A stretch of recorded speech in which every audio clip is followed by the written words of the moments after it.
All right. Hello, Robert. Hello, Guillaume. Thank you for taking this interview. So you're from ADFC. You've been with ADFC for how many years? For about 40 years. Great. And you are in the group that works on traffic, right? Yes. So I would like to ask you, among the proposal that you read, is there one proposal that you really support and that you can give me an example in Munich of what you did with this proposal or with this type of action? Yes. For me, the proposal one is the most important because everybody needs an appropriate environment to use the bicycle. It consists from streets and surfaces where you bike and the points where you store your bicycle. We are very proud that we developed the so-called Altstadtring in Munich, and we gave the city of Munich a very exact plan for constructing that, and the first 200 meters are ready to use up to now. And how many kilometers will be the Altstadtring? I think about 8 to 9 kilometers. Okay, great. Thank you for that. So is there a proposal on which you would like to add something and make a suggestion? Yes, it's proposal number 4. You write increase of the number of exclusive foot and cycle pathways. I would say it must be optimization and creation of protected bike lanes so that pedestrians and cyclists don't get in contact, and cyclists are able and allowed to get higher speeds than the pedestrians without any danger for both of them. Yeah, so I guess because Munich is a city where there's a lot of, or quite a strong percentage of cycling, then the question of cycling and pedestrian coexistence is important, right? Yes, exactly. And what is the modal split in Munich? I don't know exactly, about 25%. Okay, that's good. Okay, thank you for that. And if you had to add one more proposal for the COP29, what would it be? It would be the decrease of speed of motorized traffic up to 30 kilometers per hour, so that the speed of a fast cyclist and a car is quite the same, because we are unable to create separate lanes and paths for cycles and for cars and for pedestrians, so everybody must live together. And so cars and bicycles should share the same space of traffic. And just for us to have an idea of how Munich is developed in terms of bicycle pathways, can you tell us how many kilometers of bicycle ways you have? We have about 1,000 kilometers. If you summarize separated bicycle lanes and protected bicycle lanes on the surface of the streets. Okay, and how many inhabitants are there in Munich area? 1.4 million in the city of Munich, and the surrounding of Munich about 500,000 inhabitants in 29 communities.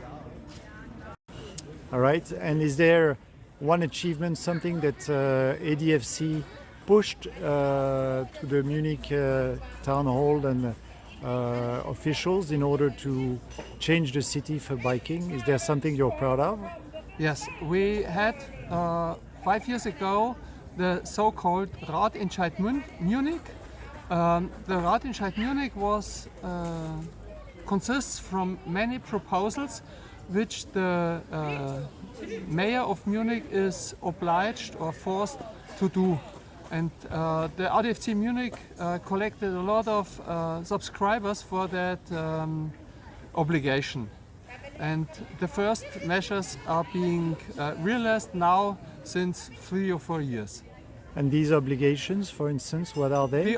The Altstadtring, for example, better connections to the communities surrounding Munich, better cycleways, broader or better standards for the growth of cycleways. For example, today A lot of cycleways are 1.2 meters in broad, and it must be 2 meters up to 2 meters 50. Okay, thank you very much for that.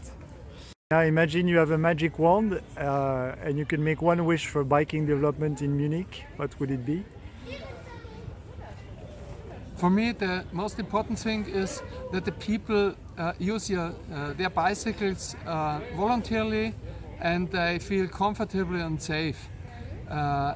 And they should profit from their behavior. We shouldn't support behaviors like car transportation. We should appreciate a lot more the transportation by bikes. So so-called Klimageld or Umweltgeld or something else should be given to the people which use their bicycles and not their cars. Thank you for all that, Robert. Have a great day. Thank you very much for hosting us. Thank you. So also, Robert, you have this interesting concept of highways for bicycles here, right? Can you tell us about it? Yes, we inaugurated 2 weeks ago the first section of a 29 kilometers long fast lane or highway for bicycles, which is only 2.3 kilometers long.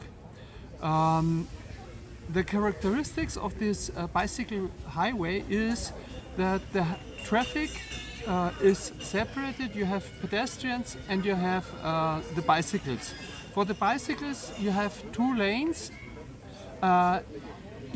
in each direction 1 lane with 2.5 meters. So you can surpass other cyclists very easily, and you have no conflicts with the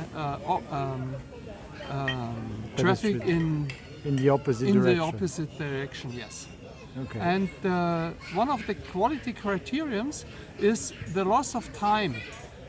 They say it's only acceptable that you have 15 seconds per kilometer loss of time. Loss of time is maybe you are forced to ride slower than you want to ride. You have to wait on a traffic light. You have to stop in crossings of crossways. And so if you have a stop on a traffic light which lasts 40 seconds, then you have 3 kilometers where you can ride the maximum speed of 30 kilometers.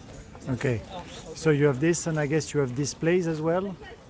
Sorry? You have display as well in order to signs to show that it's a bike highway, right? Yes. This is a simply formal traffic sign. The traditional German highway sign, Autobahnzeichen, but in green, not in blue as for the cars, and a bicycle symbol under the 2 lanes, which are displayed on this sign.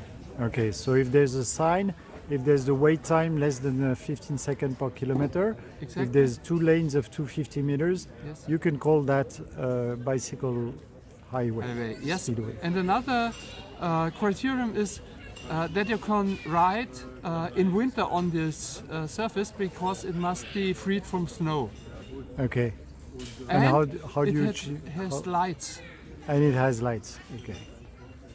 Okay. All right. Thanks. I can